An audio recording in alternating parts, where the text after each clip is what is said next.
When Democrats get back into power, the first order of business needs to be launching an investigation into Elon Musk, Doge, and all of the staffers and contractors that worked under them. I will seriously vote for the 2028 Democratic candidate who points out the illegality of Doge that most Americans seem to have forgotten. Most politicians seem to have forgotten that Elon Musk was sifting through and stealing the data of tens of millions of Americans. Elon Musk and his cronies unilaterally shuttered USAID, therefore killing hundreds of thousands of people, which we'll talk about in this video, this new report. And the American people, or at least politicians, were just mind wiped. The Democratic politicians need to be laser focused on accountability, even if it's just for deterrence. Deterring future administrations from doing stuff like this because Elon Musk will hopefully be held accountable. We're going to talk about Elon Musk's insanely illegal actions regarding USAID and Doge, but let's just start here. There is a secret meeting between Elon Musk's cronies and the governor of Nevada that just got leaked. This is some wild stuff. 2 firefighters suffered chemical burns in a Boring Company tunnel, which is Elon Musk's company. It's one of his companies. Then the Nevada governor's office got involved and the penalties disappeared. Now, it's worth pointing out the Nevada governor's office worked closely with Doge and Elon Musk. So after one meeting, all of the penalties were just gone. Let's run through this. On May 28th, hours after Nevada's Workplace Safety Agency served notice of a $400,000 fine to Elon Musk's $5.6 billion tunneling company, the phone rang at the governor's office.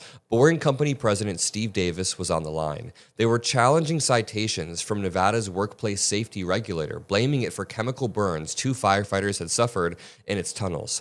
By the next afternoon, a group of high-ranking state officials, including the governor's state infrastructure coordinator who took the call, were convened in a room with Davis, who was himself wrapped up in a stint in Washington, D.C., helping Musk run the Trump admin's Doge. At the beginning of that meeting, the citations and fines, among the agency's largest in a decade, were summarily rescinded. Soon, something else disappeared. The record of the governor's office meeting with Musk's company was removed from a public document with no explanation. This is a type of brazen corruption that people who are incredibly rich, people at the highest levels, are able to execute due to little or no pushback. Elon Musk, when he was in the White House high on ketamine, was essentially like walking on water, meaning he could go anywhere, he could open any door, he could threaten anyone, he could go into meetings with Xi Jinping and Trump, he could threaten this person, he could get access to this building illegally. Once he had access, none of the workers could stop him. Who has more power than Elon Musk? Oh, what, you're gonna fine him $20,000 for illegal entry?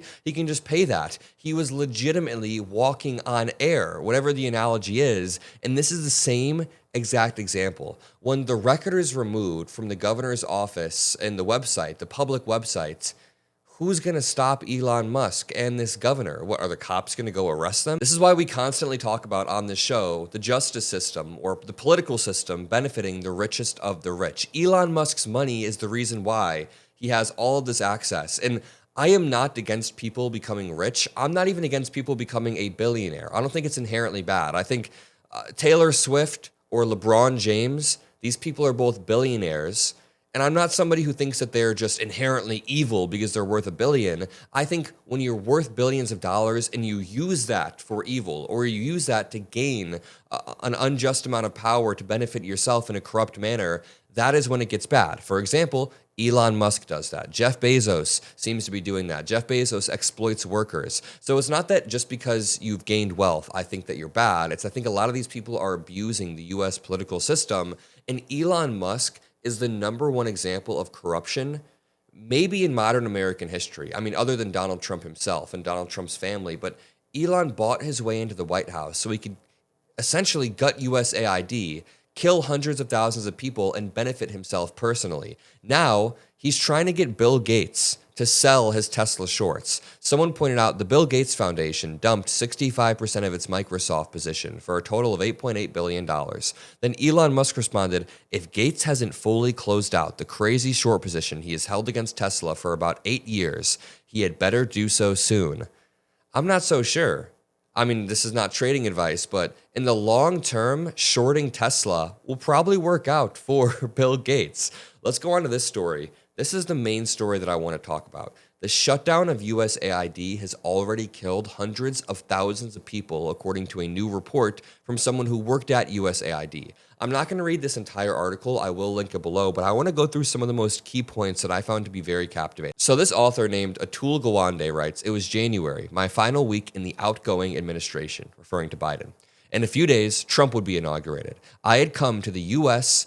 Agency for International Development, USAID, in early 2022, leaving my surgery practice and public health research in Boston to lead the agency's global health experts." Now listen to this. He says, "I spent my last days at USAID in meetings with civil and foreign service leaders. He talked about the work they've done to combat HIV worldwide, combat tuberculosis, combat polio, reduce maternal and child deaths worldwide, sustain Ukraine's health system after Russia's invasion. This was not just effing charity that we were giving out to other countries. We were getting a massive return in the form of not only soft power, but the helping of global health, reducing maternal death rates, reducing the amount of polio and HIV and tuberculosis. Spoiler alert, helps the American economic system long-term as well. We all share the same earth, and we should want there to be a global health standard, and we were able to use the success, the relative economic success that the U.S. has enjoyed over the past few hundred years to then help other countries that maybe aren't as developed as the U.S. is at this current point. Because as much as, and this is going to make people mad, I see people commenting that are super nihilistic on like the super far edge of the left, and they're so nihilistic, they just want me to hate everything about America. But I don't. I don't hate everything about America. I think America is actually a pretty successful experiment thus far, with a lot of flaws in wealth inequality, and our institutions are definitely oppressing minority groups. There's a lot of things we can talk about. Definitely imperfect. But all things considered, the success of the U.S. could go downstream to other countries, and Donald Trump and Elon Musk removed that. He says, "Many of the leaders voiced trepidation about what the incoming admin might bring. But I struck a sanguine note. USAID, I pointed out, had more than 60 years of solid bipartisan backing. Trump had advanced significant parts of the agency's work in his first term. He had personally pledged to end HIV. There's no way they would do that, right? Secretary of State Marco Rubio had been a vocal supporter. Clearly, I lacked imagination. Within hours of being sworn in, Trump signed an executive order to pause all foreign assistance. Secretary Rubio sent a cable suspending every program outright. No program staff could be paid. No services delivered. Medicines and food already on the shelves could not be used. No warnings had been given to the governments that relied on them. No system to transition through this. Immediately, all of the upkeep, all of the cleaning that we did to prevent diseases like Ebola or tuberculosis stopped. All of the upkeep, the maintenance stopped for disease prevention. We are now witnessing what the historian Richard Rhodes termed, quote, public man-made death, which he observed has been perhaps the most overlooked cause of mortality in the last century. Brooke Nichols, the Boston University epidemiologist and mathematical modeler, has maintained a respected tracker of the current impact. The tracker shows that we have likely seen 202,000 adult deaths and 421,000 child deaths, 88 deaths per hour. Now, this is a projection that isn't an exact number, but this is based on lack of access to medicine, lack of access to very simple preventative measures that would prevent, I don't know, tuberculosis or the same diseases we've been listing off, but 100 different diseases that this prevents. The toll is appalling and will continue to grow, but these losses will be harder to see than those of war. For one, they unfold slowly. When HIV or tuberculosis goes untested, unprevented, or inadequately treated, it doesn't just, happen in a few weeks and we see the results manifest weeks later. Sometimes it happens for months to years before a person can pass or die. The same is true for deaths from vaccine-preventable illnesses. It takes time, so we're still seeing the early death toll. Another difficulty is that the deaths are very scattered. Suppose the sudden withdrawal of aid raises a country's under 5 death rate from 3% to 4%.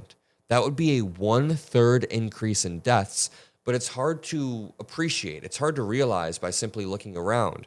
And it's the small numbers like that. Like, we've reduced the death rate in some of these countries by 1/3. We've reduced the death rate by 1/3. Now, to Donald Trump, that's only going from 4% death rate to 3% death rate, or 3% to 2%, whatever you want to say. But that is huge. That is a huge scientific achievement, and Elon Musk tore that away for his own political gain. He's out here tweeting relentlessly about the stock market. He wants his stocks to do well. He's in a stock war with with Bill Gates. Meanwhile, people are dying because of his actions. I'm going to leave it there. If you appreciate the breakdowns that we do on the Adam Mockler channel, this one was obviously a bit more hard-hitting and depressing, but we're going to continue to break down the news on a daily basis around the economy, around Epstein, Elon Musk, Trump, culture, all of that. So make sure you're subscribed below. I love you all, and peace out.